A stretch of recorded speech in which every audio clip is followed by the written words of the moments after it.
Hello friends, शुरू करते हैं आज का सेशन। कल कुछ महत्वपूर्ण प्रश्न हम लोगों ने देखा था विज्ञान से संबंधित आपके एमसीक्यू क्वेश्चंस। आज फिर कुछ एमसीक्यू लेकर के आए हुए हैं, कुछ और इम्पोर्टेंट क्वेश्चंस हैं एमसीक्यू का। देखते हैं बिहार बोर्ड की तैयारी को आगे बढ़ाते हुए। शुरुआत करते हैं। आज का फर्स्ट क्वेश्चन क्या कह रहा है? कहता है निम्नांकित में कौन संक्षारक अम्ल है? संक्षारक अम्ल किसको कहेंगे? ऐसा अम्ल जो ज्यादा नुकसान कर सकता है उसको संक्षारक अम्ल कहा जाता है। ए नंबर में है मेथेनोइक अम्ल, बी में है सल्फ्यूरिक अम्ल, सी में है एथेनोइक अम्ल और डी में है इनमें से कोई नहीं।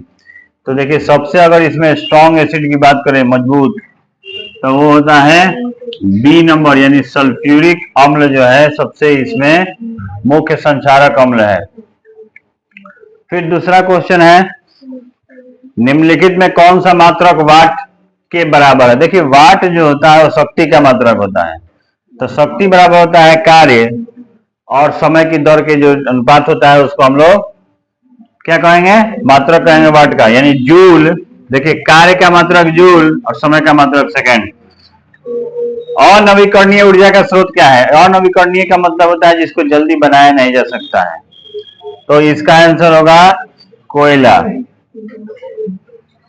देखिए, पवन है, जल है और सूर्य है, ये तीनों नवीकरणीय स्रोत हैं। केवल कोयला ही ऐसा है जो अनवीकरणीय है, इसको बनने में लाखों वर्ष समय लग जाता है।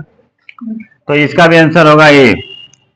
चौथा है मानव में नर जनन ग्रंथि कहलाती है। देखिए, नर जनन के सब पार्ट हैं, भाग ये सब है, लेकिन अंग कौन सा है? तो ये वृषण जो है वही नर जनन का भाग होता है।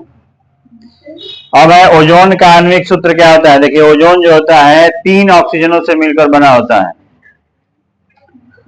तो इसको हम लोग क्या कहेंगे? ओजोन का आंसर हो जाएगा O3।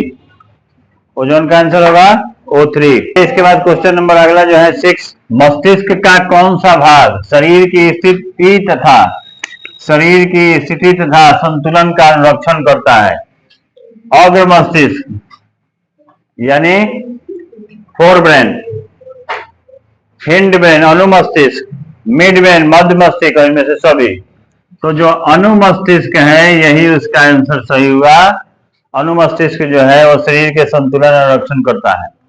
कमरे के ताप पर द्रव अवस्था में रहने वाली अधातु है। देखिए, वह अधातु जो कमरे के ताप पर द्रव अवस्था में रहती है तो वो है ब्रोमीन। नाइट्रोजन, तांबा और पारा, ये पारा क्या है और तांबा क्या है? तो ये धातु है। और प्रश्न हमारा क्या है? तो अधातु। तो अधातु में ब्रोमीन और नाइट्रोजन बचा। ये क्या है?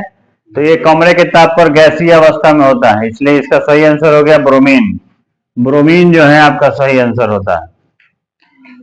अगला है तारों का टिमटिमाना प्रकाश की किस घटना को दर्शाता है? तो देखिए, तारों का टिमटिमाना जो है वो प्रकाश के अपवर्तन के कारण होता है। तारे जो है वह एक समान कंटिन्यूअस प्रकाश देते हैं लगातार, बट हमको लगता ऐसा है कि वो टिमटिमा रहे हैं, यानी प्रकाश कम और ज्यादा हो रहा है। ऐसा रियल में होता नहीं है, यानी इसका आंसर होगा प्रकाश का अपवर्तन।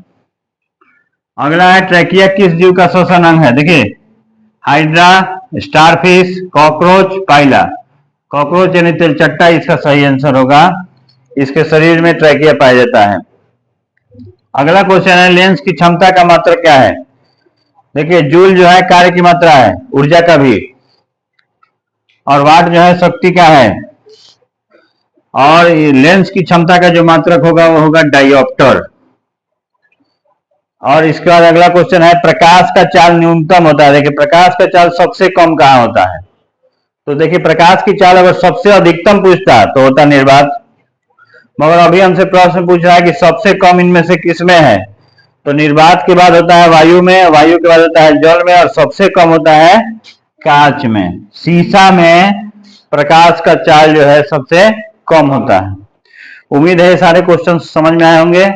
मैं और इसके 2 सेशन लेकर के आऊंगा इन 2 दिनों में।